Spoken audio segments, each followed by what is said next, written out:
Pues la verdad es que desde que conocimos la noticia nos extrañamos. Mucha gente nos ha escrito y nos siguen escribiendo ahora mismo a través de nuestras vías de contacto, y gracias por la acogida a través de esa plataforma de cadenaser.com, donde la gente puede ver sus preguntas.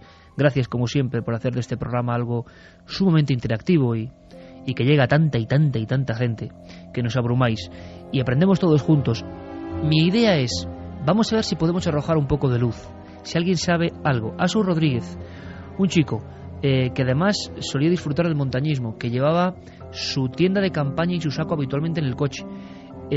Parece ser que los últimos datos son de hace unos 15 días. Unos ciclistas ven cómo se estrella con su coche, es algo rarísimo, y sale corriendo del coche. Al parecer tira una documentación a un barranco y sin rastro. Mucha gente nos escribía recordando, casi por reflejo mental, ¿no?, el accidente del niño de Somosierra, pero estamos seguros que la historia de Asu Rodríguez no va a acabar así. Sería terrible pasar 25 años sin tener más noticias. Estamos seguros de que esto pueda acabar bien. Espero no equivocarme, al menos es un deseo. Sé que esta noche nos escuchan muchos amigos que están en la Guardia Civil de Madrid y de la Sierra de Madrid, y que esperan cualquier ayuda vuestra. Y como siempre, si alguien sabe algo, es momento de actuar, porque pinta muy extraña esta desaparición. Para saber un poco lo que ha pasado, lo que se está investigando ahora mismo, me gustaría que escucharais la crónica breve de David Guerrero, nuestro compañero en la SER, en la Sierra, y que entendáis todos los datos de esta historia, que de verdad es enigmática, pero ojalá tenga buen fin. Ojalá tenga buen fin. Y en un instante vamos a hablar con los representantes de la Guardia Civil que están llevando las investigaciones, con los portavoces que saben la última hora, porque puede que ahora a las 3:11 hayan cambiado las cosas. De momento lo que sabemos es esto. Cuando se cumplen 15 días de la desaparición de Asu Rodríguez, montañeros especializados, protección civil, bomberos voluntarios y policía local han desarrollado junto a la Guardia Civil una batida en esta zona de sierra entre Miraflores y Canencia para descartar definitivamente la hipótesis de que el joven de 27 años se hubiera perdido fruto del aturdimiento del accidente previo a su desaparición. Mercedes Martín es portavoz de la Guardia Civil. La propia familia nos indica que solía llevar en el vehículo un saco de dormir y una tienda de campaña, por lo tanto no podemos descartar todavía que hubiera decidido acampar en algún lugar que no hemos localizado. Se han mirado todas las casetas y lugares que hay en la zona, pero no hemos tenido suerte.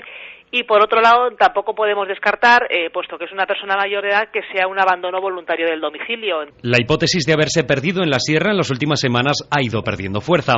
Los esfuerzos del importante dispositivo de búsqueda que sigue sin obtener éxito y la dura climatología de estos días en esta zona de la sierra madrileña menoscaban la primera de las líneas de investigación de una desaparición cuanto menos curiosa. La zona del puerto de Canencia, que es donde desapareció, pues bueno, ahí hay una inclemencia meteorológica, lleva nevando varios días por las noches y además, pues bueno, la temperatura cae de una forma terrible. Por lo tanto, hay ciertas unidades, como es el helicóptero, que no puede estar participando porque no tiene visibilidad suficiente, y ahora mismo están participando unidades del Servicio de Rescate e Intervención en Montaña, está participando Seprona, están participando las unidades territoriales de la compañía, y también están participando perros especializados en la búsqueda de personas. Recordemos que el pasado 3 de abril, después de salirse de la carretera tras colisionar con una valla en Miraflores de la Sierra, y según los testimonios de unos ciclistas que pasaban por la zona, el joven salió ileso y corriendo del vehículo, tirando la documentación de este por un barranco.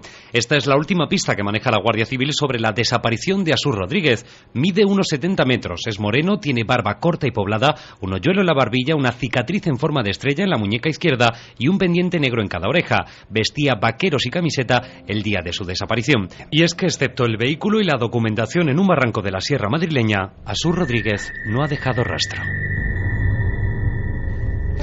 3:14. La pregunta es, para redondear, ¿no?, acabar cerrando el círculo, ¿alguien sabe algo? ¿Alguien que está ahí sabe algo? Me gustaría saber la última hora, y para eso contamos con Mercedes Martín, que es portavoz de la Guardia Civil, que está llevando estas investigaciones en la Sierra de Madrid. Mercedes, buenas noches. Muy buenas noches. ¿Alguna novedad, última hora de este caso tan raro en parte, no? Bueno, pues sí es raro, de momento novedad no tenemos ninguna. Sí se están recibiendo llamadas en el puesto de la Guardia Civil de Miraflores, en las que, bueno, algunas personas nos manifiestan que vieron a este joven, a esta persona, pues por las calles de Miraflores. Por lo tanto, Bueno, nosotros no hemos desatendido la búsqueda en la zona del monte, porque evidentemente no podemos desatenderla, pero también nos está ayudando a que tenemos también que fomentar la búsqueda pues en poblaciones, porque podría tratarse, ¿por qué no?, de una desaparición voluntaria. En la zona exacta del accidente, ¿podría tener algún tipo de accidente geográfico, nunca mejor dicho, o algún lugar pensando en que este hombre se haya caído a algún sitio? O eso imagino que lo habéis peinado arriba y abajo y no hay nada, ¿no?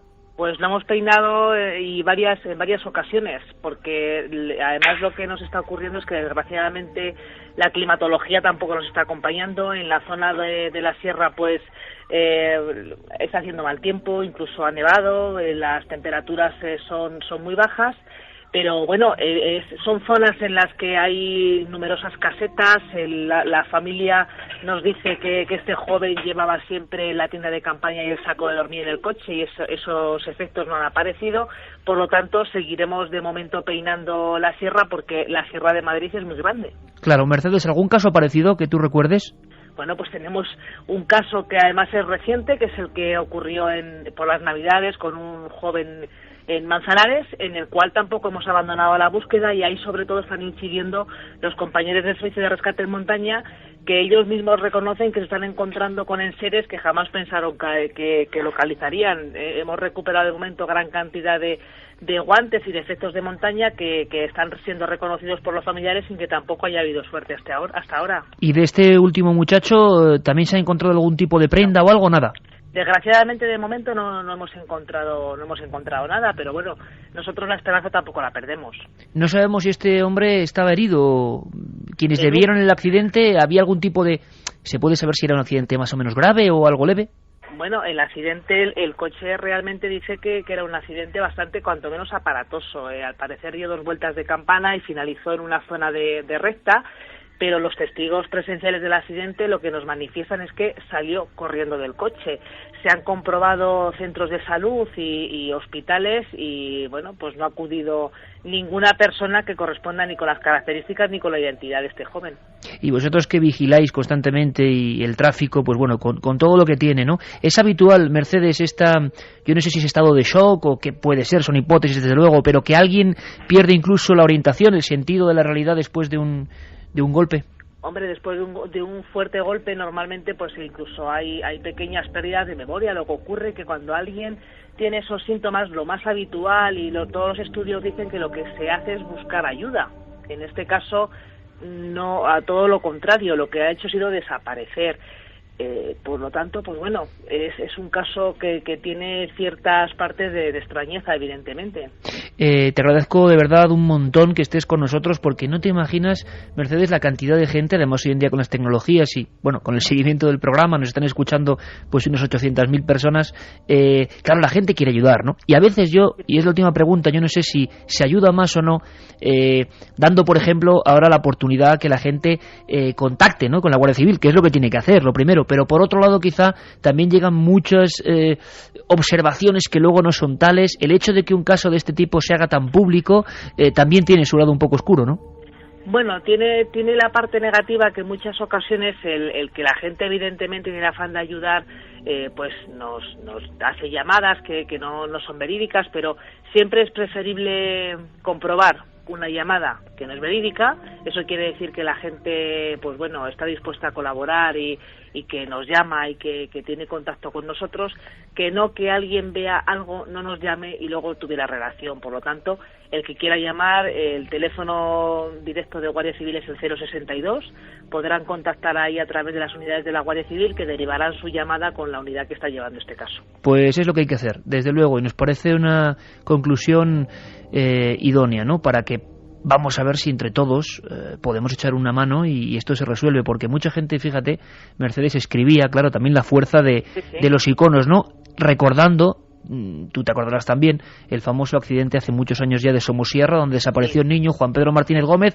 después de un accidente. Exacto. Hombre, que no ocurra lo mismo, ¿verdad?, que no tengamos 25 años sin saber de este hombre. Efectivamente, lo suyo es que, sobre todo para la tranquilidad de la familia, y bueno, yo quiero animar, porque igual Asur nos está escuchando, que bueno, pues que cuanto menos, si por lo que sea ha ido voluntariamente, que bueno, una llamada a sus padres, por lo menos los tranquilizará y también evitará que bueno, pues que le estemos buscando si él no quiere regresar. Mercedes, te agradecemos toda la audiencia, un montón, que estés a estas horas y gracias por la labor que hacéis. Gracias. Muchísimas gracias a todos, gracias. Manda un SMS al 7640. Escribe la palabra milenio, espacio y lo que nos quieras contar. Comentaristas de Milenio 3. Sabemos que siempre hay alguien al otro lado. Gracias a toda la gente de la Guardia Civil, que además sabemos que nos sigue especialmente porque son los que vigilan la noche y los que saben tantas cosas. Si algún día nos dejaran hacer una desclasificación de archivos de la Guardia Civil, madre mía, íbamos a encontrar cosas maravillosas del ámbito del misterio, por ejemplo, porque son los que están ahí, los que están hablando con los testigos, los que primero llegan. En fin, ojalá tengamos buenas noticias, pero esto pinta raro. Hay mucha gente que desaparece en la montaña española, no se habla mucho de eso, pero mucha más gente de lo que las personas creen.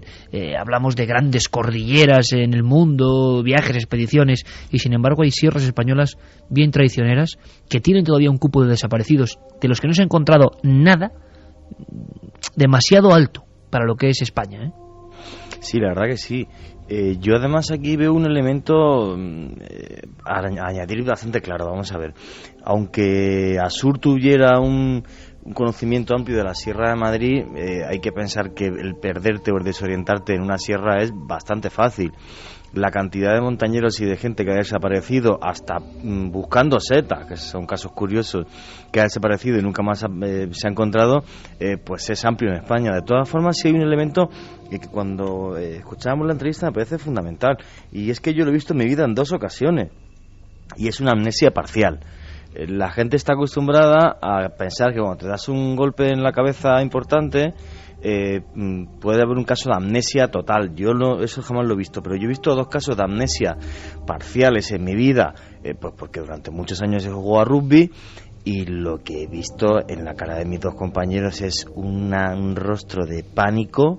Pues claro, cuando sales del estado de semi-inconsciencia, que puede durar poco, medio minuto, unos segundos, claro, es que no recuerdas cómo has llegado allí ni qué haces allí. Yo, por ejemplo, recuerdo los 2 casos que he visto. El primero fue jugando en la Facultad de Derecho en Granada, pues un compañero mío, y me decía, me reconocía, me decía: Juanje, pero ¿qué hago aquí? ¿Qué hago vestido así? Ni siquiera era consciente de ser jugador de rugby. Sí, era consciente de ser jugador de rugby, sabía que yo era su amigo Juanje, que estaba... Pero no, ¿qué hacía ahí? No, que hacía ahí, ni recordaba las últimas horas, no recordaba que había almorzado, no recordaba, sabía que tenía que jugar un partido, pero no sabía ni cuándo se había vestido, ni qué hacía allí, y en una cara de pánico. Claro, pero yo digo, pero horas. En un lugar como Miraflores de la Sierra, que tampoco es, el Confín, con muchas carreteras, ¿nadie lo ha visto este chico? No, pero yo a lo que iba es, imagínate que te pegas un golpe en la cabeza importante, y no tienes a nadie a quien reconozcas, y tienes una sierra alrededor que además piensas que puedes conocer un poco el campo y te quieres apegar a lo que conoces, y este chico, ojalá me equivoque, pero tiene muchas papeletas para poder verse extraviado. Ojalá que tenía una serie de problemas, que al parecer estaba un poco depresivo por últimos acontecimientos que habían ocurrido en su vida, como el perder a un abuelo, también un asunto con una perrita a la que quería mucho, que estaba un poco deprimido, con lo cual también apuntan la posibilidad de que pudiera haberse ido totalmente consciente. Pero lo del accidente es lo que nos suena raro, ¿no?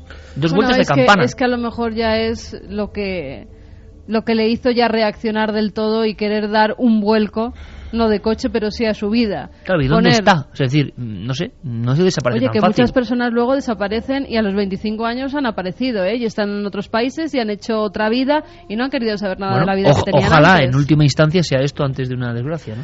Sí, porque la verdad es que en este programa hablamos de muchas cosas, y cosas que causan a veces el susto y el miedo de nuestros oyentes, pero a mí una que a mí personalmente me impresiona y me da miedo es que hay gente que desaparece y que no vuelve a aparecer. En los archivos policiales ahora mismo hay 12.000, cerca de 12.000 casos, unos 200 de menores que están pendientes de resolver. un porcentaje habrá desaparecido por propia voluntad, pero vamos a ser generosos, vamos a decir el 50%. ¿Qué ha sido de los otros 6.000? Esa pregunta es de las que prefiero no plantearme a menudo, porque es de las que no encuentro una salida satisfactoria y personalmente me inquietan. Y espero que no sea este caso y que este se resuelva felizmente. Yo en el año 2000 vi uno de los archivos del Grupo 20, lo que se llamaba Desapariciones Extremas, trasladado a una sociedad de búsqueda de desaparecidos, y lo hice como fotografía, que me acuerdo que la comenté mucho con el director de la revista, Fernando Jiménez del Oso, la fuerza que tenía aquello, porque eran carpetas y carpetas, ¿os acordáis? Sin rastro, ¿no? Y ponía desapariciones extremas, niños, ancianos. En muchos había casos de gente que iba en la bici por la carretera en la ciudad y no aparecía ni en la bici. Había casos de personas que estaban, no sé, en un aparcamiento, y que personas que salían de su banco en Talavera y no les daba tiempo ni a cruzar la calle, o sea, sin rastro. Y también la dificultad en este país y en cualquiera de investigar la desaparición, ¿no? Pero, de verdad, Santi, vemos casos, historias, pero ver todos esos acumulados cogiendo polvo, por desgracia, con las fotos arriba, me acuerdo del último caso, uno de los últimos, de un niño desaparecido en el monte, en Zamora. Esa es otra. Porque es que no hay que olvidar que en los últimos 3 años ha habido media docena de desapariciones de niños que no se han resuelto. Que no han vuelto, sí. Y nunca se ha vuelto a saber de ellos, eso sin contar la célebre Madeleine McCann. Pero es así. Y la verdad es que, insisto, o sea, puedo hablar con relativa alegría de fantasmas, de asesinos, de amigos, como ahora vas a hablar. Sí, pero desde luego, si algo me encoge el pecho, sí, cuando hablo, es esto, que no tiene nada a lo que agarrarse. Y además aquí, Santi, no hay opinión. Yo creo, yo digo, yo pienso. No, es que no están. Y punto. ¿Sabe alguien algo, Carmen? ¿Alguna? No hay tampoco. Y mira que nuestra audiencia es al instante, o sea que nadie sabe nada, pero nosotros seguimos activos y cualquier información interesante, desde luego, la remitiremos a la Guardia Civil. Que nuestra audiencia sí, en cualquier momento lo ve, se hubiera puesto en contacto con las fuerzas de seguridad, porque es lo que hay que hacer. Y se ha difundido la fotografía de este chico y se ha dado la noticia a muchos medios de comunicación. He dicho lo de amigos de Santi Camacho porque quiero que nos presente una serie de personajes. De vez en cuando pasearán por aquí algunos individuos, porque yo he pensado a veces en los amigos de Santi, esos con los que comparte informaciones. En fin, yo no quiero que va a ser extraordinario, además a su manera, a su manera. Pero antes me vais a permitir, vamos a ver si Geray tiene por ahí alguna pieza un poco cósmica, porque estas sintonías cósmicas habitualmente se han hilado con eso, con el espacio, con los mensajes extraños. Y no hablamos de Nazca, ni hablamos de Atacama, ni hablamos de los dibujos visibles desde José Gregorio González nos cuenta el inicio de esta increíble historia en los confines de la maravillosa isla de Lanzarote. De repente, volando, se dan cuenta de que allá abajo hay algo. Bueno, la verdad es que esta historia tiene ya unos meses de existencia. En el otoño pasado empezó a circular una información sobre unos círculos ubicados en el Rubicón, círculos de grandes dimensiones, creo recordar que unos 8 aproximadamente, que obviamente de estas fotos aéreas evidenciaban artificialidad, no parecían algo natural, y se especuló en aquel momento con la posibilidad de un interés arqueológico. Incluso ya algunos compañeros de los medios de comunicación deslizaron la palabra Atlántida por medio, bueno, algunas comprobaciones que pudimos realizar a través de ciencia21.com terminaron por verificar que se trataba de marcas recientes que los expertos han determinado como marcas para la construcción de una instalación hotelera que finalmente no se llevó a cabo, y que probablemente esto debió de suceder en torno a los años 70. Y claro, nuestro amigo José Gregorio y todo el equipo de Big Helen, de Ciencia21.com, intentaron saber qué había ahí exactamente, para datar eso. Se dieron cuenta de que, caramba, había más que círculos, mucho más que círculos. Y fue una comprobación muy sencilla. Lo que hicimos fue las fotos actuales que habían despertado el interés, las comparamos con fotografías anteriores, de los años 60, años 50, años 70, y comprobamos cómo efectivamente en fotografías con más de 20 o 30 años de antigüedad ya no aparecían. Entonces, esa parte quedó clara, pero de manera simultánea, al poco tiempo surgieron también otras fotografías aéreas de una flecha ubicada en Ajache, también estamos hablando del mismo municipio de Yaiza, aunque en otra localización, y se mencionaba también en una información dada por la web lanzarotecanarias.com otras estructuras o formaciones que recordaban humanoides. Bueno, con estas hicimos lo mismo exactamente, es decir, la flecha es realmente espectacular, es muy llamativa, tiene aproximadamente unos 150 metros de largo, está fragmentada, con un trazado que, bueno, parece especialmente cuidadoso, simbólico. No nos imaginemos una línea recta y ya está, sino hay que imaginarse como una flecha, pero compleja, ¿no?, en su trazado. Por lo tanto, llama mucho la atención. Tiene una punta con forma como de corazón, y bueno, se ha especulado también que si puede representar una constelación, en concreto una constelación que se denominaría exactamente así, la flecha, y que podría estar presente también como símbolo en otras partes del planeta.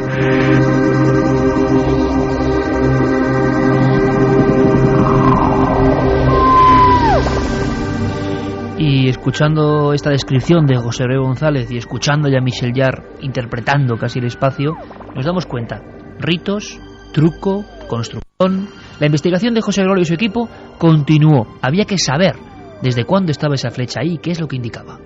Lo que nosotros hicimos fue exactamente lo mismo. Aplicamos el mismo procedimiento en esta zona concreta que se ubica entre el barranco de la Higuera y el barranco de la Casita, la zona de los Ajaches, que es una zona protegida, un monumento natural protegido, y comprobamos que hasta hace 5 años esa flecha no existía. Por lo tanto, es una formación, un diseño reciente que ignoramos cuáles pueden ser los motivos. Probablemente pueda tener algo que ver con el turismo de la zona, no sé, algún proyecto artístico que no ha sido hasta el momento definido tampoco, pero tampoco son antiguas, es decir, con lo cual volvemos a encontrarnos con la creatividad de algunos lanzaroteños o foráneos que van allí y hacen este tipo de formas, ¿no? Y finalmente, bueno, hay otra formación que parece una figura humana muy esquematizada, pero en este caso creo que es un capricho de la naturaleza. Cuando observamos desde el aire, pues terrenos volcánicos, y en Canarias, pues obviamente esa es la norma, pues nos podemos encontrar con curiosidades como esta, y máxime en una isla como Lanzarote, que tiene un vulcanismo muy, muy reciente.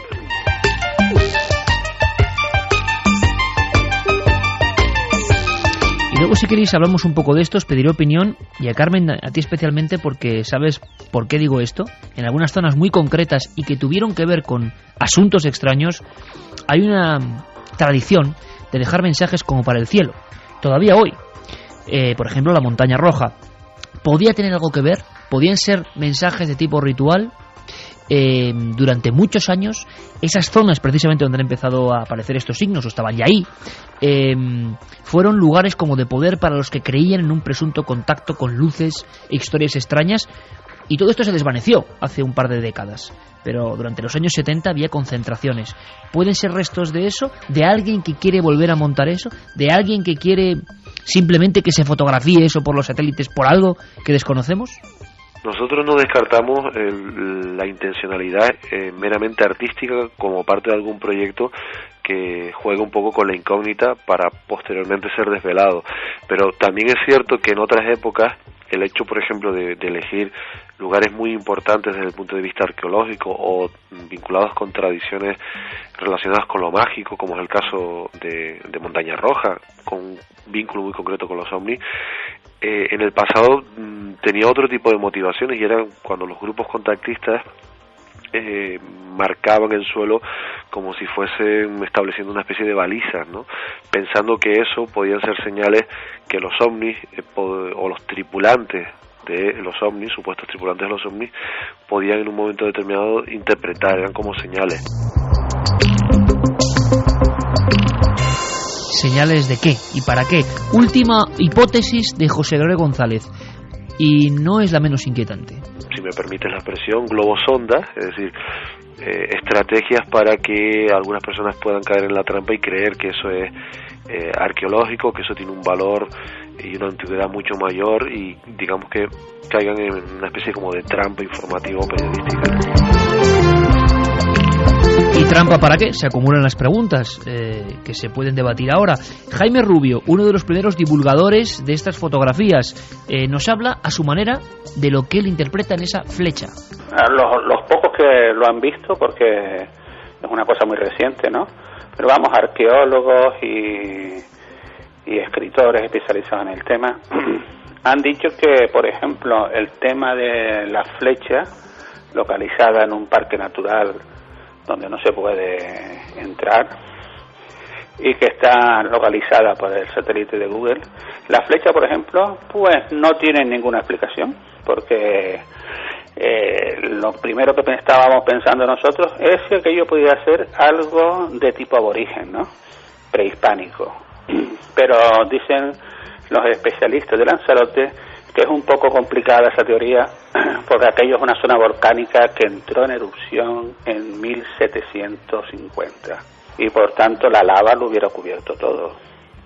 Entonces la idea de los especialistas es que aquello tiene que ser más reciente.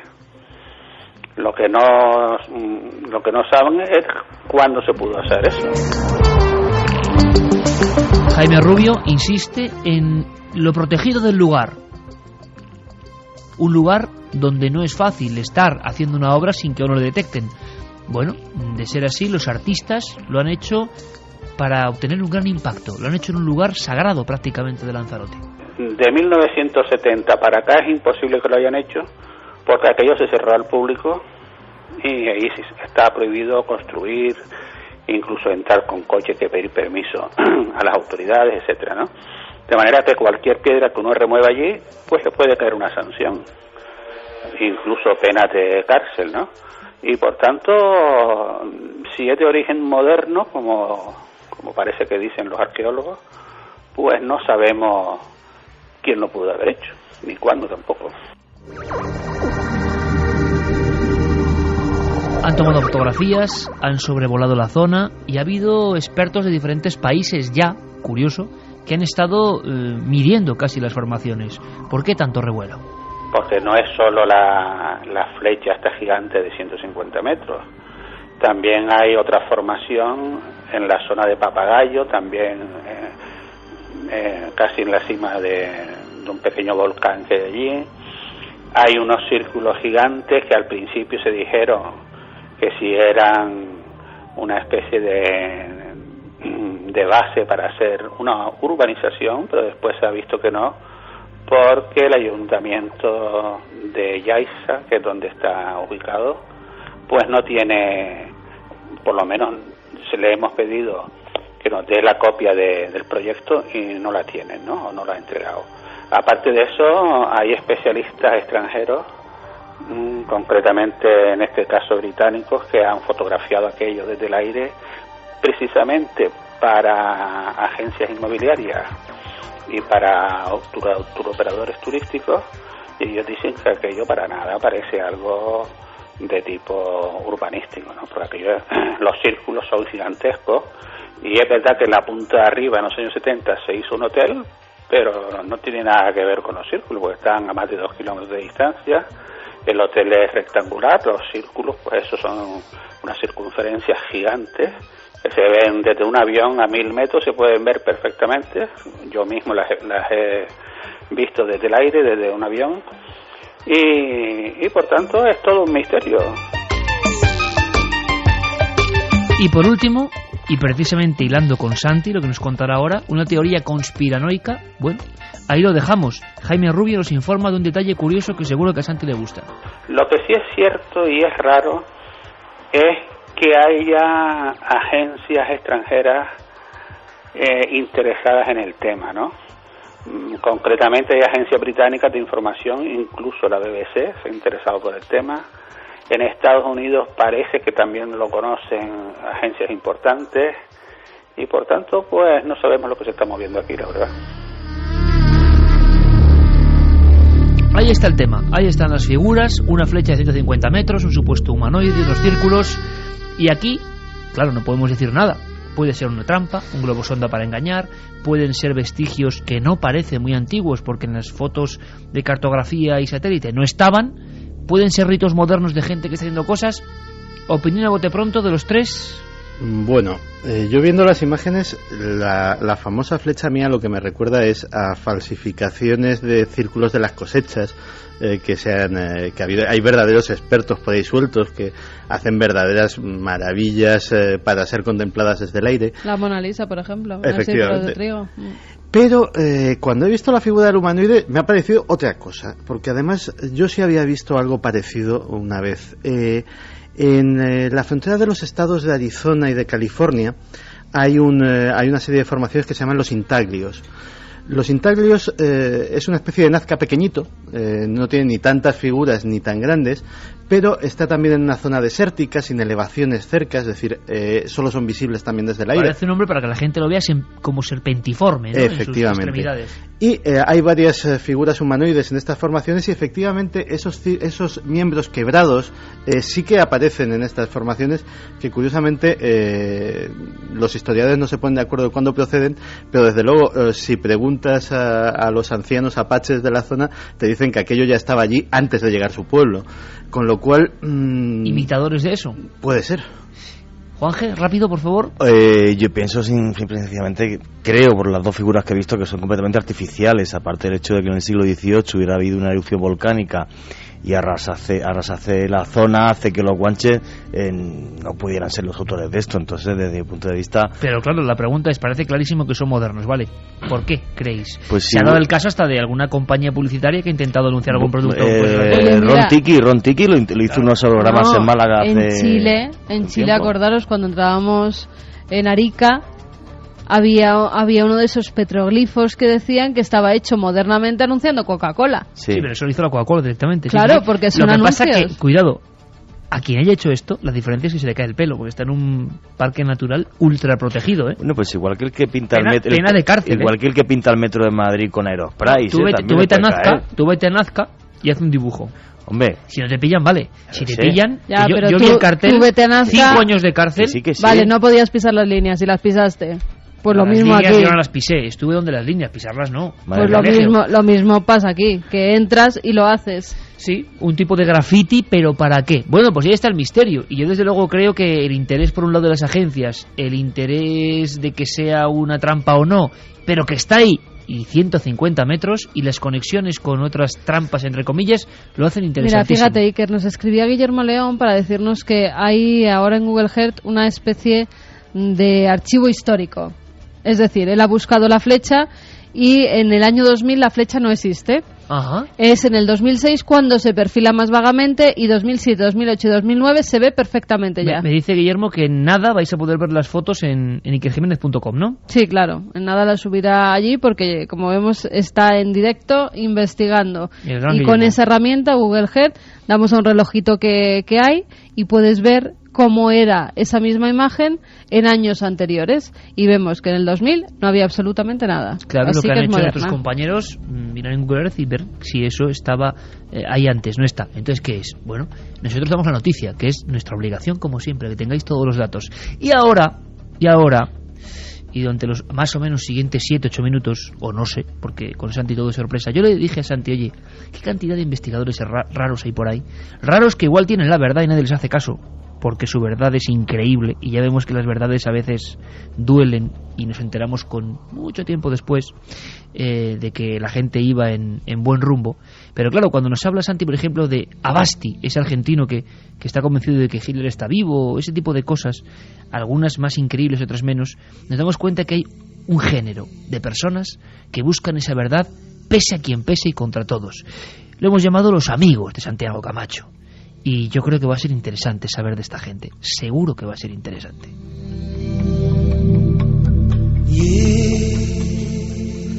Pues Iker, cuando me propusiste esta sección, estuve pensando mucho quién se merecía realmente inaugurarla. Y me acordé de un hombre que vive apartado en una casita en Minnesota. Es rabino hasídico, de la rama más ortodoxa del judaísmo. de los que llevan estos sombreros y se dejan estos bucles a los lados de la cara. Pero a pesar de ser fiel a la tradición, pues es un hombre de muchos intereses. Fíjate, por ponerte un ejemplo, que su último libro, y tiene varios publicados, tiene un título tan curioso como Temas judíos en Star Trek.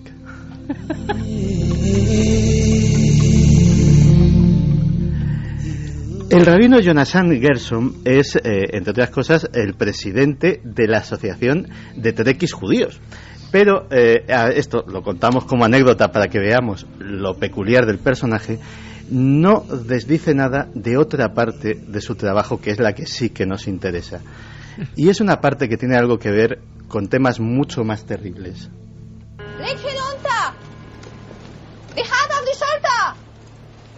¿Cuántos años tiene, abuela? 68. Tosa un poco. Dicen que lanzarse contra la alambrada es una bendición. No se mate de ese modo, Clara. Si lo hace, no sabrá cómo acaba esto. ¿Cuántos años tiene, abuela? 66, señor. Señor. Buenos días. Ha habido un error. No deberíamos estar aquí. Trabajamos para Oskar Schindler. Somos los judíos de Schindler. ¿Quién es Oskar Schindler? Un fabricante de Cracovia. De esmaltados. Vaya, de pucheros. Lo que le distingue de los demás historiadores es su extraordinaria precisión en algunos detalles. Y es que él no se ha dedicado a entrevistar a ancianos supervivientes. De hecho, curiosamente, mucha de la gente que ha entrevistado era muy joven. Algunos ni siquiera eran judíos. Algunos incluso eran personas de ascendencia nórdica, con ojos azules y cabello dorado. Eran no los que sobrevivieron, eran los que murieron. El trabajo del rabino Gershon se basa en el estudio de las personas que tienen recuerdos de reencarnación de haber fallecido en el Holocausto. Todo empezó una noche de 1981 cuando una joven angustiada llamó a su puerta para decirle que no podía más. Era una joven norteamericana de ascendencia no judía, evidentemente no había vivido ni siquiera la Segunda Guerra Mundial, y acudía a él como experto en los temas del Holocausto. La joven estaba constantemente asediada por sueños en los cuales se veía a sí misma vestida con los harapos de un campo de concentración, vivía cómo le afeitaban la cabeza, vivía todo el infierno del campo de concentración y sobre todo en aquellos sueños se ahogaba y perdía la respiración dentro de la cámara de gas. El rabino le fue pidiendo detalles a la muchacha y con sus conocimientos fue viendo que aquellos detalles coincidían punto por punto en sus conocimientos, casi más allá de lo que se podía aprender por los libros y las películas. Finalmente llegó a la conclusión de que su relato era real y a través de él se hizo una pregunta: ¿existían más personas así? Y se lanzó a la caza de este tipo de personas y entrevistó a cientos, primero a través de los sueños, luego a través de regresiones hipnóticas, tantos así que pocos años después escribió un libro que se llamaba Más allá de las cenizas. El libro conmocionó a la opinión pública judía. A través de este libro se cogen testimonios de personas que, como decimos, es prácticamente imposible que hayan tenido ese nivel de detalle si no hubiesen estado allí. Por supuesto, el trabajo del rabino Gershon ha sido muy controvertido, muy criticado, y tanto es así que esta parte de sus tareas las ha aparcado ya para siempre y ahora vive retirado en Minnesota, dedicado a ver capítulos de Star Trek. Cuéntanos algo, desde el otro lado. SMS al 7640. Escribe la palabra milenio, espacio y lo que nos quieras contar. Comentaristas de Milenio 3, siempre al otro lado. Está claro que en la nave del misterio la alegría siempre está presente y de forma tremenda en esta ocasión, porque claro, Santi Camacho es capaz de eso y de mucho más. Claro, nos ha dejado a todos fuera de juego. Hay personajes notables, que claro, lo habrás claro, visto. Pero por supuestísimo que luego, oye, lo demás allá de las cenizas, su investigación me parece increíble. Pero claro, como Santi ha hecho el primer detalle de presentarlo con era temas judíos de Star Trek. Temas judíos en Star Trek o un tratado sobre el tema escrito por un rabino. Que ¿Has llegado a ser su amigo? ¿No? Con este no he llegado a relacionarme directamente. Sí tengo el libro de las cenizas, el de Star Trek. Y la verdad es que es muy interesante. Es increíble. En fin, menos mal porque además... ¿Puedo decir una cosa? No. Además, el asunto es... Que sí. Ahora vas, Juanje, que te veo que estás descompuesto, hombre. Le ha hecho tanta gracia lo del rabino Gerson. Vamos a ver, con el programa que hemos tenido hoy, con Dioses Oscuros y con el exorcismo, menos mal que acabamos con una sonrisa. Y sirvan estas notas, sobre todo y ante todo, para toda esa gente que está pasándolo mal, medio mal, pues un poquito de energía positiva, siempre desde esos magos que son el Circo del Sol. A ver, Juanje. Yo quería decirte que siempre me recriminas una cosa que es cierta cuando digo trabajo en 18 países, 21 documentales. Jamás me he reído tanto. Nunca me he tenido que levantar en un estudio de radio para irme a la otra esquina. O sea, he aguantado una sección de Santi Camacho y un de mi carrera. O sea, pero es terrible, no he podido. Es una sección y única ya. O sea, es insuperable. No sé es insuperable. Si lo superas, Santi, te invito a cenar donde quieras. Yo creo, eso será difícil. Yo creo que claro, el asunto es, esta sección puede convertirse sin lugar a dudas, yo creo que en lo más descargado, lo más buscado, y a partir de ahora, en fin, que la gente lo entienda, que es un poquito de sonrisa, y repito, no por el tema que tocaba el rabino Gerson, sino por el ejemplo de que hay gente tan extraña. Ahora, imaginaos que tiene razón. ¿Cuánta gente puede tener razón si tú hicieras un elenco? Estábamos pensando en personajes. Hubo algunos que les costó la vida y otros que, claro, dices, tienes que hablar un día, Santi, del que hizo el libro de Elvis vivo, pero que le juntaba la cinta. La semana que viene. Ya está. Menos mal que hay un poco de sonrisa y de oxígeno ahora, pero es que en su día llegaron al gran público. ¿Qué me decís de ese Abasti, no? Que Hitler estaba vivo en Argentina. No, y cuidado, el trabajo en concreto de este investigador es muy documentado, sobre todo... Juanje, por favor, retírese. Esto. Sí, porque ya a partir de aquí su última intervención en el Milenio 3. No, pues documentado serio. Gerson. No, documentado Basti. Bueno. Lo de Gerson ya es otra cosa. Bueno, la semana que viene, ya sabía que esta sección iba a ser realmente polémica. La semana que viene, el famoso libro que todo el mundo tiene en mente de Elvis vivo, con su cinta. Bueno, ¿cómo alguien puede darle crédito a eso?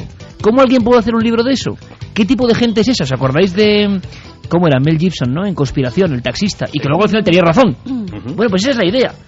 Reírnos un rato, por favor, no reírnos de nadie, ni mucho menos, pero sorprendernos de que haya teorías de este tipo tan alucinantes. Son, nunca mejor dicho, los amigos, ahí estaba la sección, de Santiago Camacho. Hay que dar las gracias, Iker, con esta música a todos los amigos que nos han escrito a cadenaser.com. Ahí es como una especie de chat. Allí se van publicando los mensajes y luego puede la gente leérselo durante todas las semanas y también dejar sus preguntas, que nosotros a lo largo de la semana las podemos ir recogiendo. Así que buena idea. ¿Alguna pregunta sobre Gerson? Esa nueva vía de contacto, no. La gente yo creo que está tan por los suelos riéndose como aquí, que Juanje, ¿no? Más o ni menos. Siquiera pueden escribir en el ordenador. Después también ha habido muchos mensajes sobre los dioses oscuros y, como no, sobre esa extraña desaparición que se ha producido en Miraflores. Además nos dicen pues que por la nieve y el frío puede estar desorientado. Si llevaba la tienda de campaña y no está herido de gravedad, ¿por qué no se mira en las cuevas? Apuntan esa posibilidad, que se haya resguardado en alguna cueva. Es que han pasado muchos días ya, ¿eh? Si alguien sabe algo, por favor, de Asur 062, teléfono a la Guardia Civil. También dicen que no es un poco extraño que alguien que acaba de tener un accidente en el que da 2 vueltas de campana sea capaz de salir corriendo sin que ninguno de los testigos sea capaz de alcanzarle. Saludos desde León. Eran unos ciclistas quienes lo vieron, y imagino que, claro, ves esa escena de un coche que se choca, alguien sale corriendo, tiras la bici y sales corriendo detrás de él. Es lo normal, ¿no? Pues no lo sé. Este caso está lleno de preguntas, y ojalá en esta semana que viene podamos responderlas. Ha sido un placer y hemos acabado hasta con sonrisas, cosa que se agradece en este tiempo en fin, tan complejo que estamos viviendo. El gran Santiago Camacho, mis respetos como siempre, maestro, un fuerte abrazo. Otro para ti. Mañana vamos a tener robots en Cuarto Milenio, Mañana aparte de muchas cosas. A tener amiguitos. Pero allí, físicamente, ¿eh? Sí, vamos a tener amiguitos metálicos. Creo que vamos muy pronto, ¿eh? Creo que vamos muy pronto. Sobre las 11:15, En fin. Sí, Juanje, anda, como te has pasado mal hoy. Muchas gracias, la verdad que Santi eres mi ídolo, Entonces debo reconocerlo. Eso siempre. Lo de que Spock es judío. Fermín Agustí, como siempre, gracias compañero. Carlos Largo, Yeray Martínez, como siempre, gracias. Y que mañana. 11:15 de la noche, Cuarto Milenio. Sed muy felices, amigos, procuradlo con todas vuestras fuerzas. Ahora las noticias. Tu libro Enigmas de la Iglesia, de edad. Misterios de la Iglesia. Hoy cómo estoy yo, Carmen, hoy. Y es que lo de Ponferrada me ha dejado tocado. Misterios de la Iglesia, claro que sí. Editorial Edad, con un espacio sobre los exorcismos reales o lo que motivó la historia del exorcista. Voy a daros tiempo, amigos, voy a daros tiempo. Porque si estáis en una carretera, más vale que lleguéis pronto a casa. Si estáis en la cama, bueno, lo de apagar el receptor nunca, desde luego. Pero va a haber cosas bastante duras, cosas pero la que gente que sea muy sensible, bajarlo un poquito, sí. Por eso mismo sorteamos ese libro hoy, ¿no? 3 ejemplares, Carmen. 3 ejemplares entre todos aquellos que nos manden mensajes al 7640, palabra clave milenio, espacio y lo que vosotros queráis. 7640, palabra clave milenio, espacio y lo que queráis. 3 libros de Misterios de la Iglesia, editado por EDAF. Vamos rápidamente, antes de meternos en el meollo terrorífico esta noche. Ya sabéis, a veces historia, a veces arqueología, a veces criminología, a veces asombro, a veces miedo. Al menos a mí esto me da bastante repelús, pero es la noticia, es el documento y hay que hablar de ello. Carmen, vamos muy rápido, si te parece, con las opiniones que recogimos y que estamos recogiendo estos días con los SMS destacados. Lidia desde Barcelona, por ejemplo, nos preguntaba, ¿habéis leído Jacobus de Matilde Asensi? Sí, y la verdad es que lo interesante es que en ese lugar mágico donde estuvimos, las médulas, ella ubicaba, ya vimos que había ciertas dotes que podrían ser reales, el Arca de la Alianza.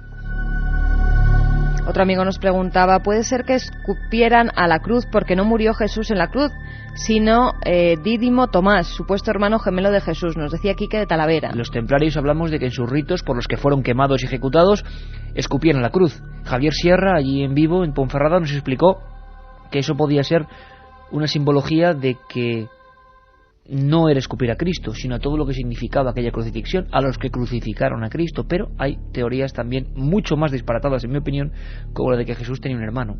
Menudo tema. En referencia a eso también, Lucas de Almería nos decía, los templarios escupían a la cruz porque descubrieron que Jesús no murió en ella, sino que arribó hasta costas francesas. José Luis de Valencia, ¿el catarismo proviene del maniqueísmo? Maniqueísmo, sí. Dicen muchos que viene de esa división rotunda entre un mundo bueno, un mundo malo, fuerzas del bien, fuerzas del mal, y una creencia muy dividida en ese aspecto. Los cátaros, hablamos de ellos, los cátaros de León. Único caso quizás de personas herejes cristianas que fueron también quemadas, fue un programa duro, y que sobrevivieron de alguna manera. Bueno, ahí estaban, creemos que sí, que hay una raíz maniqueísta, como dice la filosofía, en esta gente extraña que renegó de la Iglesia, a la que consideraban corrompida y a la que consideraban que se había apartado de las verdaderas palabras de Jesús. Otra amiga nos decía, cada programa me sorprendéis más, os escucho siempre, vivo junto a uno de los cementerios más antiguos de Lanzarote y ahora estoy sola en casa. También Óscar de Bilbao, ¿qué libros recomendáis para saber más sobre los caballeros templarios? Vamos muy rápido porque sabéis que los libros son básicos en nuestro programa. Yo recomendaría, por supuesto, el de los 2 invitados que estuvieron, magníficos, Mariano Fernández Urresti, Los templarios y la palabra perdida, Los templarios y la palabra perdida, tomad buena nota, de EDAF. Javier Sierra, Las puertas templarias, para ver desde otra óptica el tema, Martínez Roca lo editó, y, importante, Nicholas Wilcox, o lo que es lo mismo, Juan Eslava Galán, hizo La lápida templaria. 2 novelas con mucha realidad para meterse en el tema. Y si queréis 2 apuntes más, 2 libros magníficos. Uno, Los enclaves templarios, de Juan García Tienza, Los enclaves templarios, un recorrido por la España donde estuvo esta gente, apasionante, fotográfico, lo hizo Martínez Roca. Y por último, Los templarios y otros enigmas medievales, de Eslava Galán, editado por Planeta. Yo creo que es un buen repóquer. Antonio desde Getafe, ¿hay alguna conexión entre los templarios y el priorato de Sion? El tema que está en boca de todo el mundo, todas las revistas, todas las películas, todos los detalles, Código da Vinci, priorato de Sion, Rennes-le-Château, templarios, cátaros, enigma sagrado. Bueno, va a haber muchas novedades. Yo tengo que adelantar que nosotros, Carmen, con mucho escepticismo, estamos queriendo contar, escribiendo, viendo, no sabemos, a veces adelante, a veces atrás, toda esta historia tan extraña y tal y como lo hemos vivido, además muchas veces con Milenio 3. ¿Os acordáis que hicimos 2 programas sobre el Código Da Vinci? Cogimos nuestro coche y que nos fuimos hasta Francia a recorrer toda esa zona para emitir desde allí algunos documentos. Bueno, dentro de muy poco, pues noticias importantes. Más preguntas sobre ese mismo tema. ¿Los pergaminos que encontró Berenguer Saunier procedían de los cátaros? Una de las teorías es que Berenguer Saunier, ese cura de Rennes-le-Château, espero que hayáis oído el programa, se encontró un tesoro que podía ser unos documentos de aquellos últimos cátaros que, casualidad, habían sido exterminados en esa misma zona. La historia es tan apasionante que por eso nos hemos metido en ella. Tenemos, Carmen y yo, una idea, que es intentar contar a gente como nosotros, o sea, que ni se cree nada ni se deja de creer, que simplemente quiere toda la información fácil y sencilla, toda esta historia, todas las implicaciones, todo lo sectario, todos los fraudes. Puede ser un camino apasionante. Si Dios, el destino, la providencia o la casualidad o las fuerzas que haya lo quieren, pronto podremos, digo yo, finalizar esta obra titánica. Guzmán nos pregunta, ¿dónde, cómo, cuándo la biblioteca de los templarios? Ese tema me apasiona. Pues ya lo veis, Ponferrada. Tuvimos el concejal de Cultura, director del Museo del Ferrocarril, Jesús Couriel, que se ha propuesto, y nos lo dijo en vivo en Ponferrada ante todos vosotros, la única quizá biblioteca templaria del mundo especializada para saber la historia y para ayudar a los investigadores. Ojalá lo consigan. Desde este momento tienen todo el apoyo de Milenio 3.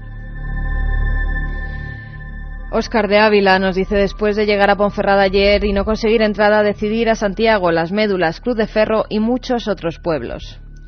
Pues bueno, aprovechó el viaje, desde luego, aprovechó el viaje, pero me da mucha pena. Óscar de Ávila, como tantos y tantos amigos fieles que van de otras partes, y eso es un problema, porque no sabemos. ¿Habrá algún día una posibilidad de reservar entradas para la gente que viene de fuera? Es que no lo sabemos. Os lo decimos sinceramente, es que no suele ocurrir. Los programas cuando salen va la gente de allí, pero no de fuera, de otras partes. Eso provoca una serie de problemas importantes. Intentaremos solventarlos. Yo os doy un consejo como amigo. Siempre que haya un programa de Milenio, haya o no haya entrada, yo, desde luego, yo iría. Y luego estoy seguro que de alguna manera, mejor o peor, podrían ver ese espectáculo que yo creo que siempre es inolvidable. Para nosotros y ojalá para vosotros. Óscar, ánimo. Y Pere Villores nos decía, me gustaría que me contarais alguna historia sobre los exorcismos que se realizaron en el santuario de la Balma. Bueno, pues más apropiado imposible. Un día penetraremos en ellos. Yo estuve con nuestro colega Fran Contreras investigando, ¿te acuerdas, Carmen? Esa historia, en esa zona de la Balma. Hicimos una serie de reportajes. Hubo un reportero español magnífico, se llamaba Alardo Prats, y hizo un trabajo tremendo. Uno de los primeros trabajos donde se mostraba la España profunda y negra, la España de los exorcismos. En las cuevas de la Balma se hacía espiritismo primitivo, se hacían rituales extraños, la gente se contorsionaba, gritos en las cuevas, mujeres enlutadas, ojos en blanco, gritos, alaridos, lenguas extrañas. Aquellos sucesos acabaron a tiros, nunca volvieron. Había miles de personas, iban a la Balma porque suponían que en esa pelada montaña del Maestrazgo de Castellón podían curar sus males, los males que según ellos les propiciaba ni más ni menos que Satanás, el príncipe de las tinieblas. Tradición y España negra. Por cierto, aquellos reportajes, periodismo que da 1000 vueltas al de hoy en día, se llamaban 3 días con los endemoniados. Y yo le digo a Carlos Nicolás, en la nave del misterio, porque él ha estado escuchando los documentos, que nos metemos en materia, respiramos todos fuerte, y como Milenio sabéis que es la montaña rusa de sensaciones, vamos a viajar a lo más profundo quizá de la mente, de la ignorancia, del diablo de verdad, quién sabe. Xenoglosia o glosolalia, ya lo sabéis, 7640, palabra Milenio. Hoy nos interesa más la opinión vuestra que nunca. Queremos que seáis nuestros observadores, escuchadores de cabecera. ¿Qué os inspira todo esto que vamos a escuchar? Esta investigación, como siempre, en vivo. Carmen Portero, autora de Misterios de la Iglesia. Y repito lo del libro porque hoy lo sorteamos y porque empieza con una historia así, que vuelve a estar de actualidad. Alardo Prats hizo su libro en 1929. Han pasado prácticamente 80 años y esa figura sigue estando más viva que nunca. Lo vemos porque el mal existe. El mal existe y lo estamos viviendo. Tiene muchas formas. En algunos lugares lo representaban, ¿os acordáis del Pancho en Garganta la Olla, en Extremadura? Algunas personas decían que el diablo adaptaba formas que fueran perceptibles, que fueran de nuestro entorno cultural. Se aparecerá de forma diferente en Asia que la que adoptará para un pastor extremeño. ¿Os acordáis de la historia del Pancho? que iba en mitad de una montaña, que se encerró en su covacha y que de repente escuchó a una mujer que decía: tengo frío, tengo frío. ¿Os acordáis que la leyenda que mató de verdad a ese hombre, cuya tumba está en Garganta la Olla, abrió la puerta y vio una especie de monja? Encendió la lumbre, aquella monja no miró el crucifijo y comprobó que tenía patas como los chivos. ¿Xenoglosia o glosolalia, Carmen, qué es? Pues es el hablar lenguas desconocidas para aquella persona, pues además, si quieres te doy el significado concreto, porque viene del griego glosa, que quiere decir lenguaje oscuro, y de lalein, hablar lenguas ocultas, lenguas extrañas para la persona. Nosotros hemos sido testigos de algunos de esos casos, tanto después de que una persona haya sido hipnotizada y haya regresado, en teoría, a vidas anteriores.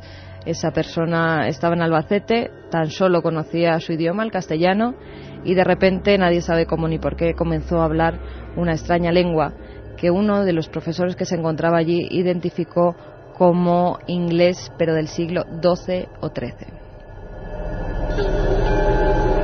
Aquella mujer, en ese misterio que significa la hipnosis, empezó a describir una campiña, una casa, una especie de crimen, unos caballos. El especialista hablaba de un sajón antiguo, un idioma que no podía explicar de ninguna manera la cultura, la enseñanza que podía tener esa persona concreta en Albacete.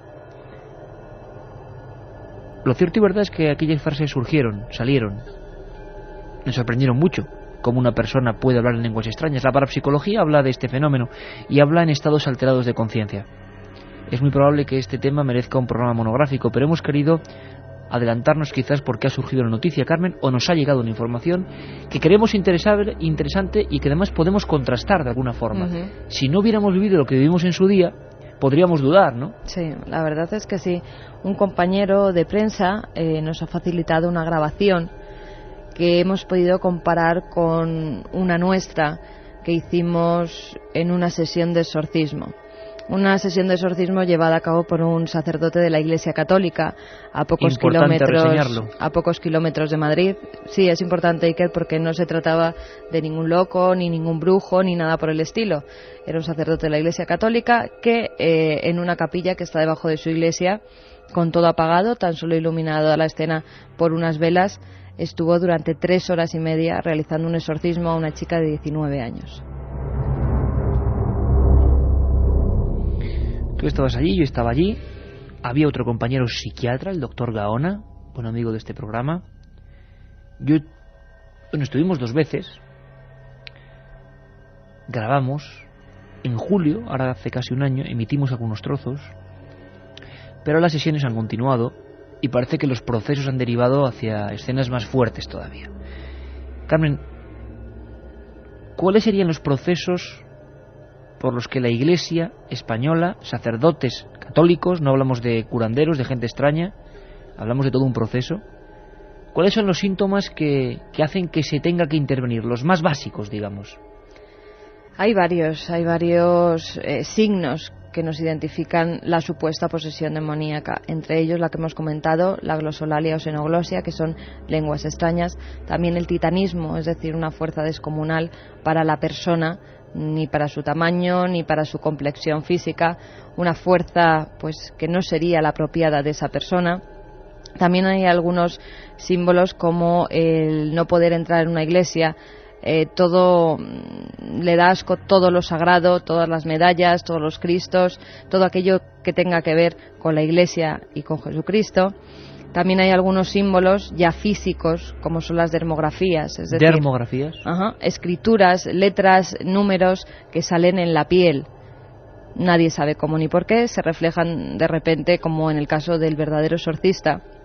Al niño, a Robert Mannheim, le salieron en el abdomen varias palabras como infierno o salida. En la piel de aquel niño, delante de los sacerdotes que motivaron este caso perfectamente conocido, aparecieron unas palabras, como unas ampollas que formaban letras. Imaginaos la escena, amigos.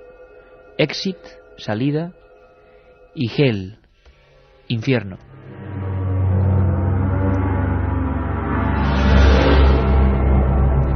para que nos ambientemos un poco, Carmen, aunque más ambientados imposible, porque estábamos allí, repetimos, estos procesos de exorcismo por parte de la Iglesia han continuado.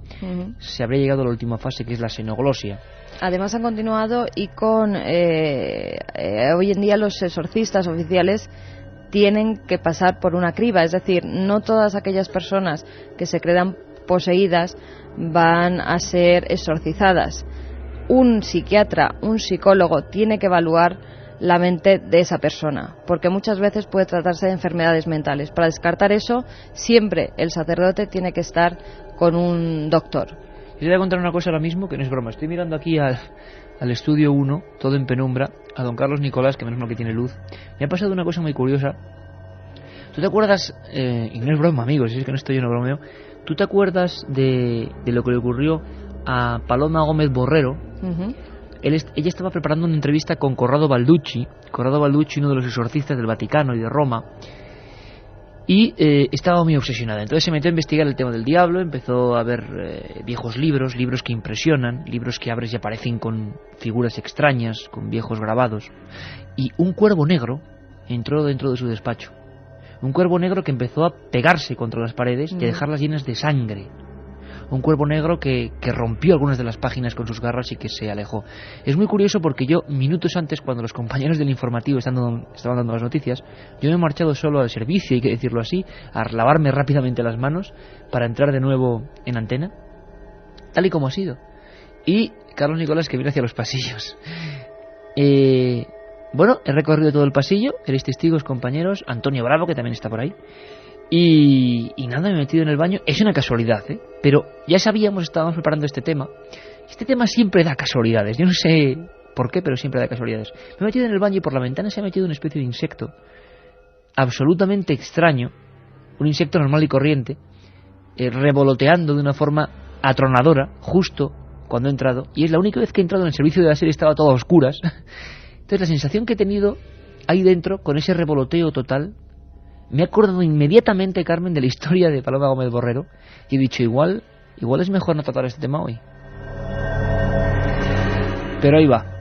Nosotros vimos a esa chica encorvándose, sacando la barriga hacia afuera, doblando como una U su columna, con la boca completamente abierta y los ojos en blanco. Vais a escuchar a un sacerdote de la Iglesia Católica hablando con ella, y vais a escuchar lo que puede ser xenoglosia o glosolalia. Es duro, Yo afirmo que es duro, pero tenemos el compromiso siempre de informar a los oyentes. Habrá que comparar estas palabras, pasárselas a personas expertas en lenguas antiguas, arameo, quién sabe. Y seguiremos la investigación.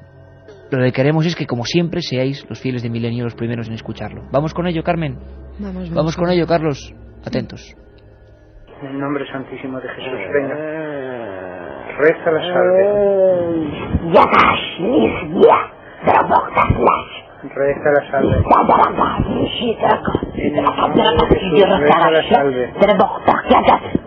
En el nombre de Jesús, reza la salve.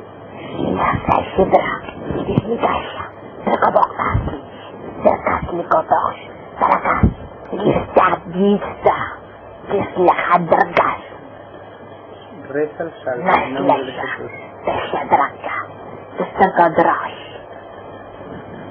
En el nombre santísimo de Jesús, reza la salve. Reza la salve. En el nombre de Jesús, hazlo. Hazlo en el nombre. Para que sirva de testimonio, para que haya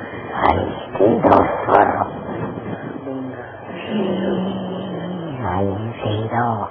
No lo puedes evitar. No lo puedes evitar. Venga.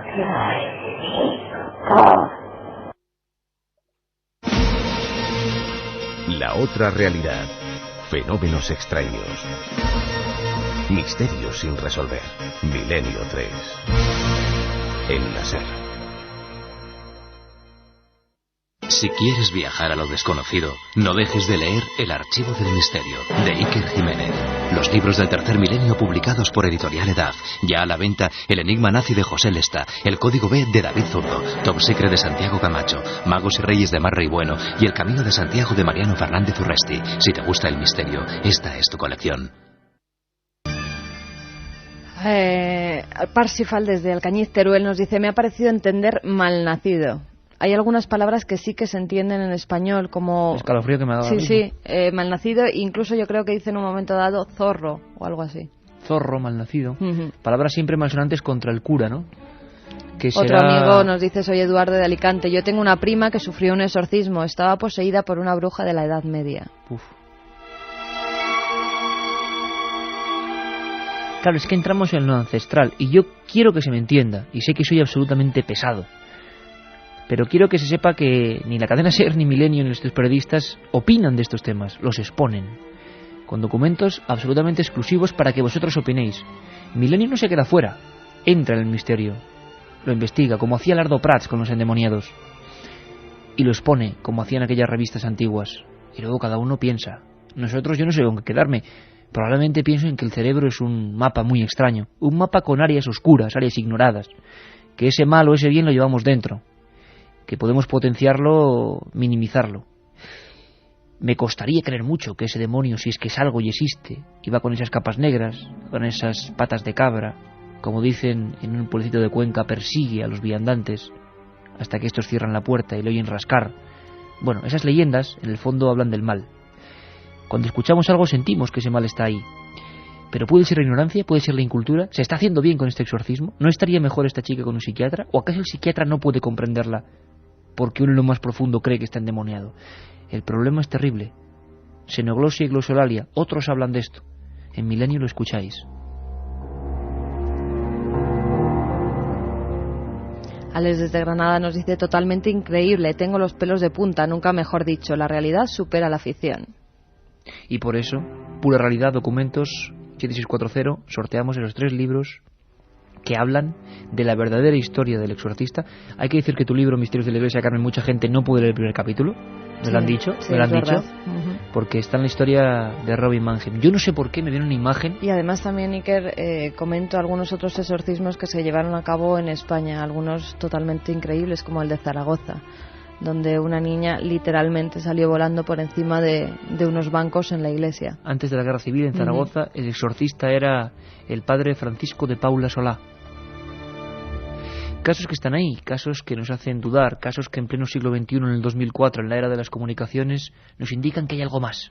Me ha dejado muy impresionado ese mensaje. Mi hermana tuvo un exorcismo, estaba poseída por una bruja del medievo. ¿Quién sabe que se mueven estas cosas? Sabemos que muchos exorcismos, como en el Albaicín, como en el caso de Almansa, acabaron con muerte. Se ha matado más en nombre del Dios Salvador para quitar a alguien el demonio del cuerpo que al revés. Hay que tener mucho cuidado con todo esto. Yo creo que el demonio tendrá muchas cosas que hacer antes que meterse en cuerpos de personas. Creerse endemoniado es como creerse maldecido. Solo existe, creo yo, en quien lo cree. Pero hay gente que lo cree y el fenómeno social está ahí. Y los micros de la SER tienen que estar ahí. Hay una segunda parte, ¿no, Carmen? Hay una segunda parte donde se escuchan también unos gritos terribles, porque son casi animalescos, que es otra de las características que tienen los endemoniados. Ajá, y me gustaría que profundizaras en eso, o sea, que se transforma la voz. Cuando es una mujer puede ser el hombre. Uh-huh. Es más, y en animal. Lo que hemos oído, hay algunos que son gruñidos, literalmente. A mí lo que más me asusta, sí. Parecen gruñidos, y luego pasa... Dice Carlos Nicolás que también, que está y luego pálido. Pasa directamente a los gritos, unos gritos incontrolados y terribles, histéricos en determinados casos. Lo escuchamos, era el sacerdote con la Biblia en las manos, aunque aparte de la Biblia se suele utilizar el Rituale Romanum, ¿no? Uh-huh. Lo más lógico es que se utilice el Rituale Romanum, que es el texto que desde siempre ha utilizado la Iglesia para ir en contra de los demonios, porque hay pues varias frases que hacen que justamente vaya en contra de lo que es el mal. Hace que salga el demonio, sal demonio, que es como en la película del exorcista, aquello que recitan los sacerdotes, ese es el Rituale Romano. Incluso... Y es el que deben utilizar todos los sacerdotes que estén facultados por el obispo, porque tienen que tener el permiso del obispo de cada comunidad, de cada diócesis, y con ese texto es con el que la Iglesia, incluso el Papa, ha realizado exorcismo. 2 parece, ¿no? Juan Pablo II. 3. Madre mía, Carmen, yo no sé cómo te metes en estos temas porque es de verdad, espeluznante, es espeluznante. Tienes incluso en la biblioteca algunos rituales romanum quemados, y en algunos se especifican los supuestos diálogos que tendría que haber entre un exorcista y lo que debería responder alguien que puede ser una persona de muy bajo nivel cultural si fuese de verdad el demonio. Y es que a veces ocurría, sin saber latín se respondía en perfecto latín. Yo quiero contaros una historia muy brevemente, una de esas historias que a mí también me ha marcado. El 20 de noviembre de 1999, no, del año 2000, era 20 de noviembre del año 2000, yo me dirigí a Barcelona para entrevistar al último exorcista español oficial, que solo trabajaba como exorcista y que se llamaba Pedro Suñer. Recuerdo que se reponía la película El Exorcista con el metraje completo, y recuerdo que me quedé helado cuando antes de ir a esa entrevista me enteré por la prensa que en el cine Urgell, nunca lo voy a olvidar, un anciano había aparecido muerto en la butaca al ver los títulos de crédito al acabar de ver la película. Le había fallado el corazón ante las nuevas imágenes de esa película del año 74, El Exorcista. Me impresionó mucho porque estaba intentando entrevistar con una gestión de mucho tiempo a ese último exorcista. No voy a reproducir aquí la entrevista. En su día metimos algunos cortes el verano pasado. Creo que de las pocas veces que un exorcista oficial de la Iglesia del Obispado ha hablado para un programa. Y lo que más me impresionó es la pregunta que le hice, la respuesta a esa pregunta, que era cuál era el caso que a él más le había impresionado. Me habló de los años 70 y de una barriada muy popular de Barcelona, un nivel sociocultural muy bajo, y una niña de 9 años, si no recuerdo mal, que decían que estaba poseída por el demonio. La familia no entendía nada. Ella sudaba, se revolvía con movimientos bruscos entre las sábanas, se le habían caído algunos dientes, era una cosa muy curiosa, tenía los dientes como troceados, se reía constantemente, y el padre Solasi tuvo miedo en aquella ocasión, porque empezó a hablar en latín, en un latín perfecto, durante más de 7 minutos. Vamos a escuchar ese siguiente documento, Carmen, si te parece, que es otro elemento, digo yo, de esa enfermedad mental. Pero la última opinión, como siempre, la tenéis vosotros. Cuidado, si uno es cristiano, admitirá el demonio como dogma de fe. Yo no estoy diciendo ninguna barbaridad. Cada uno que piense lo que quiera. Desde el punto de vista yo me quedo con la psiquiatría, pero también soy lo suficientemente humilde para saber que la psiquiatría, la psicología, todo lo que tenga que ver con la mente, acaba en un umbral muy difícil de explicar. Hay unos límites muy difíciles de explicar donde hoy nos hemos metido de lleno. Escuchamos. Oblígales y Santísima Virgen, San Miguel, para que sirva la veneración de la Virgen. En el nombre de Jesús, rézalo. Ya. Dios te salve, venga.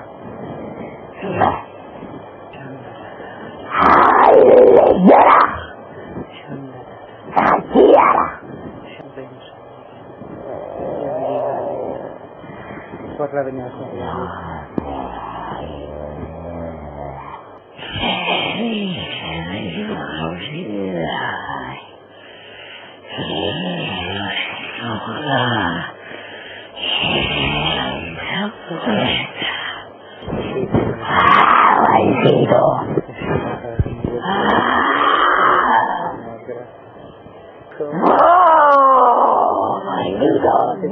con mucha más fe, solo por eso. Quiero.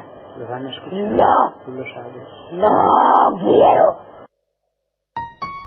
Qué fuerte es esto, es espeluznante. Trabajo en una gasolinera, turno de noche, yo sola. ¿Esto es verdad? A mí me suena a enfermedad mental. Es verdad y puede ser una enfermedad mental. Desde luego yo prefiero pensarlo. Soy Juan y será casualidad, pero justo cuando habéis puesto la grabación se ha parado un gato negro delante de mi cabina y se ha quedado mirándome. Así son las cosas, y así, como decía aquel periodista, se las hemos contado o intentado contar aproximándonos a este fenómeno. Habría mucho más y vamos a guardarnos algunos mensajes. Sobre todo me interesa más que el miedo, que está ahí, que lo sabemos, que impresiona, que es la genética, es increíble. Como algunas dramatizaciones que sabes que tocan un tema que va a llegar muy hondo. Lo repito siempre, la misión de Milenio no es dar miedo, y me entristecería que la gente pensase eso. Igual de cada 5 programas uno da miedo, ese llega, claro, o partes de los programas. Es un carrusel de emociones, siempre lo hemos dicho. Como aquí hay carrusel de fútbol, con los compañeros Paco y Pepe, también, por supuesto, hay carrusel de emociones, de misterios. ¿Te parece que nos calmemos un poco y conectemos con el sótano de Milenio? Pues sí, vamos a dejar ya los exorcismos de lado, que ya han sido bastantes Seguiremos con emociones. el tema, Seguiremos con el tema. Han sido emociones muy fuertes. Pero es que vemos que hay mucha gente que está muy afectada en sitios y documentos impresionantes que pueden hacerlo pasar mal a la gente. Habrá un especial exorcismos, lo hubo en verano, seguiremos con esa historia, os recordaremos la historia de esa gente en España que sigue y que encomendó su vida dentro de la Iglesia a combatir al supuesto demonio. Bueno, lo contaremos, es nuestra misión de periodistas. Como es la misión de Santi Camacho de informador, informar sobre las conspiraciones. Esto da tanto miedo como el demonio, ¿eh? Lo que viene ahora da tanto miedo con el demonio si lo pensamos bien. Santi siempre está, ya lo sabéis, se baja unas escaleras, habitáculo de piedra. Nos va a hablar de armas de destrucción masiva, uno de los temas que están de moda, pero otras muy diferentes. ¿Recordáis que un día nos habló de sonidos que podían matar? Ahora nos habla de una historia que, como siempre, todos los gobiernos, los estados, los organismos militares responden con esa frase siempre tan característica: negamos todo conocimiento. La órbita de la conspiración parece digna también de mentes extrañas, de mentes deformes, pero siempre tenemos ahí nuestro corresponsal en el mundo de lo oculto y especial. Santiago Camacho, tu turno.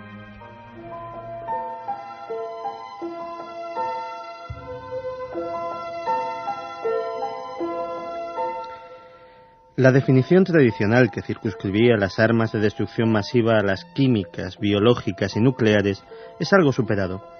En la actualidad existen tecnologías en diversas fases de desarrollo que pronto revolucionarán los conflictos bélicos tal y como los conocemos en la actualidad, introduciendo en el diccionario del terror vocablos como la bomba de rayos gamma.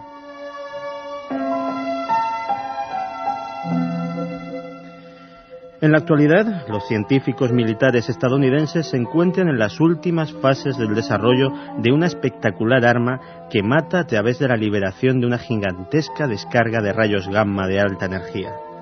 Esta nueva bomba, que tiene la ventaja de que, como la bomba de neutrones, produce una cantidad de contaminación muy baja en la zona donde se ha empleado, facilitando su potencial ocupación o colonización posterior, desdibuja lo que sería el límite entre las armas nucleares y las convencionales, y según diversos expertos en armamento consultados, podría suponer el inicio de una nueva carrera armamentística entre los Estados Unidos y otras naciones que no desean quedarse atrás.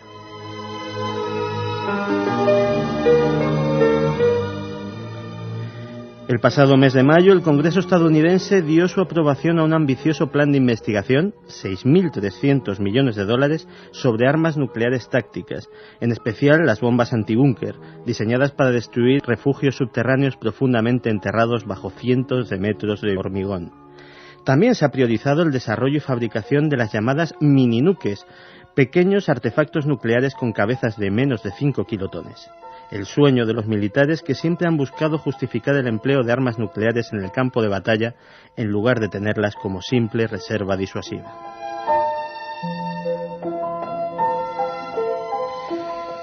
Por desgracia, y dentro de sus posibilidades, China, Rusia y otras potencias con capacidad nuclear no parece que vayan a quedarse atrás en estos desarrollos, y ya se rumorea la existencia de proyectos similares en diversas partes del mundo.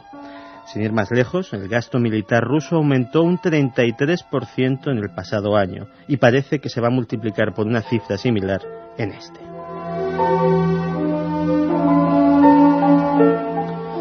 La bomba de rayos gamma es tan solo un ejemplo de la gran cantidad de nuevas tecnologías desarrolladas en los laboratorios militares y que se mantienen en secreto a pesar de que algunas de ellas tendrían aplicaciones en la vida civil que contribuirían decisivamente a salvar vidas e incrementar en gran medida el bienestar de la población.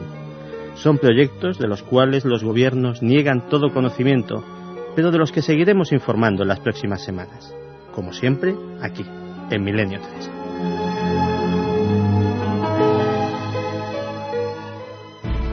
Nacho Ares, y muchos preguntáis por nuevas secciones, pues le estoy dando vueltas la cabeza, Me gustaría que me propusierais, claro que sí, 7640, palabra milenio. Está Carmen ya con todos los mensajes porque va a haber ese sorteo, ese libro impactante, Misterios de la Iglesia, Edad. Me gustaría mucho que me dijerais, empiezo el concurso ya, qué secciones queréis para la nueva temporada de Milenio, que estamos ya prácticamente en ella con todo lo del verano. Ideas, así como está Santi Camacho, así como está Nacho Ares, me gustaría que me contarais nuevas secciones. ¿Qué interés tenéis? ¿Qué temas? ¿Qué cosas? ¿Qué invitados? También os digo una buena noticia. Parece, no digo nada más, que dentro de no mucho tiempo vamos a montar un buen tinglado, una buena alerta de vigilancia de los cielos. Otros, como el viejo amigo Antonio José, les la llamaría alerta OVNI. Todos muy preparados. Os queremos a todos de corresponsales. Una conexión con todas las partes del mundo. Todos los amigos de Milenio mirando al cielo. Una noche inolvidable. Bueno, vamos rápido con la biblioteca. Una noche como hoy tiene que haber libros. Más apropiado imposible. Miedo y literatura. Lo editó Edad Ensayo. Autor Luis Martínez de Mingo. Luis Martínez es doctor en filología. Había hecho varios estudios, pero es el primero, parece, en España sobre conexión de miedo y literatura. Es muy interesante porque además podemos aprender muchísimo. Nos habla de la Inglaterra victoriana, de autores absolutamente conocidos que empezaron a hablar de espíritus. Nos hablan de cuando se puso en el siglo XVII y XVIII de moda la magia negra y había libros de ese tipo, libros que desvelaban conjuros, historias, casos, crímenes. Nos hablan de la ciencia ficción en España que tuvo el miedo como protagonista. Nos hablan, cómo no, de los fenómenos paranormales, los fenómenos sobre todo relativos a las apariciones, al espiritismo y cómo han influido en escritores importantes. Creo que es realmente importante también hacerse con este libro, leerlo y comprender que a veces donde leemos ficción hay mucha más realidad de lo que imaginamos. Miedo y literatura, Luis Martínez de Mingo. Y rapidísimo tu libro, que me has traído un libro de esos que me dan un mal rollo, Carmen, de tu lado de la biblioteca, que es espantoso. Lo llevaba en la cartera y es que daba hasta grima, era una cosa rara. Aparecer aquí la persona extraña entre los exorcismos. Literariamente sí. Bueno, son los temas que me gustan, que le vamos a hacer. Pues hoy traigo las larvas del ocultismo, estudio teórico y simbólico del ocultismo. El autor es John Billingbrook, es de la imprenta de Juan Puello y fue publicado en 1916. ¿Y ahí está el original? En el libro el autor nos habla de asuntos como la cábala y asegura que el principal fundamento de esta ciencia estriba en la interpretación de la Biblia y en el arte de hallar significaciones ocultas. O sea, ¿me hablas de 1916? Y ya gente hablando de códigos en la Biblia. Qué curioso. También hace referencia a los signos y emblemas cabalísticos como el círculo mágico que sirve para resguardarnos de los ataques malignos o los talismanes. El autor dedica un capítulo a la magia blanca o teurgia, que trata de influencias celestes o benéficas, y también a la magia negra o goecia, que hace referencia a espíritus infernales o negros que divide en 6 tipos. Nada mejor para esta noche. Qué adecuado.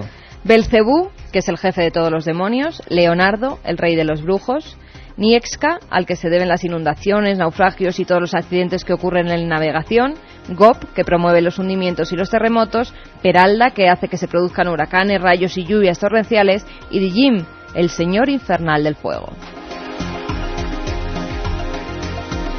Miedo y literatura, y el tuyo era Las larvas del ocultismo. Madre mía. Un libro que se puede conseguir, que ahora mismo sale de la imprenta, y otro que hace mucho que murió. O no, los libros nunca mueren, que salió de la imprenta, que dejó de venderse, pero que puede ser recuperado y que si lo veis merece la pena, claro que sí. Vamos a ir rápidamente con muchos de los mensajes. Estalla el 7640. Hay 3 ganadores que daremos en el último minuto. Y sobre todo, otra cosa, aparte de las secciones, de vuestra comunicación constante, preparaos porque dentro de poco, aparte de Alerta OVNI, aparte de temas de exorcismos, de un montón de cosas, especial Código Secreto de la Biblia. Estáis preguntando muchas cosas, sabéis que ya está el libro de David Zurdo, Código B, queremos tenerlo aquí, queremos tener todo lo que ha pasado con el código y queremos saber los grandes fallos del código. Sería otra óptica para no creernos tanto quizá eso de que el futuro está escrito. Yo desde luego no me lo creo, pero bueno, otras cosas aciertan. Vuestras preguntas, desde ya, porque van a haber muchas y habrá que seleccionar sobre el código B. Y ahora, lo que habéis contado, lo que habéis sentido con esta historia tan especial de hoy.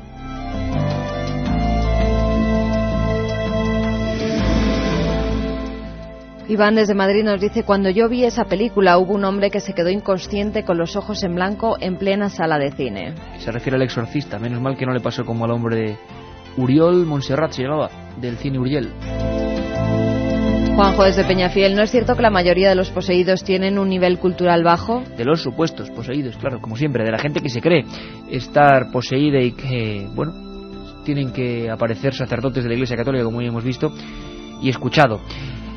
Yo creo que no. En la antigüedad parece que sí. El caso que os contaba de Balma y Alardo Prats parece que sí. Pero en este caso, esta chica Carmen era universitaria, ¿no? Sí, estaba en el primer curso, si no recuerdo mal, de universidad, y era una chica completamente normal.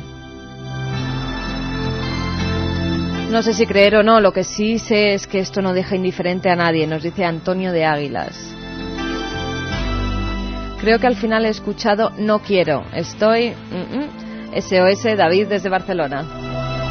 Lo repite mucha gente, ¿no? No quiero. Sí, no quiero. Y es que se entiende, sí que se entiende no quiero. Es algunas palabras que le dice el sacerdote a las que ella responde no quiero en castellano. Bueno, pues yo os planteo un programa, bueno, interesante, con exorcistas, con psiquiatras, con psicólogos, con expertos en lenguas. Podíamos penetrar en ese mundo de los lenguajes desconocidos. Un estudiante de psicología nos dice que lo que estamos oyendo no cree que lo pueda explicar la ciencia.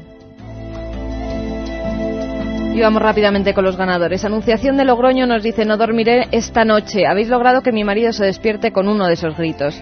José María, habéis logrado acongojarme. Me he metido en la garita con el perro y ya pueden robar que no salgo. Y Lucas nos dice: Carmen, me leeré con entusiasmo tu libro, pero el primer capítulo ni lo abro. El primer capítulo, que era la historia de Robbie Mannheim, el niño que fue investigado oficialmente y que dio origen a esa tremenda novela que luego fue película, de William Peter Blatty, El exorcista. Nos acordamos todos de esa imagen, ¿verdad? Llegando a la casa. Bueno, el viernes muchas más cosas. Milenio 3, por cierto, Ponferrada, muchas gracias por la acogida.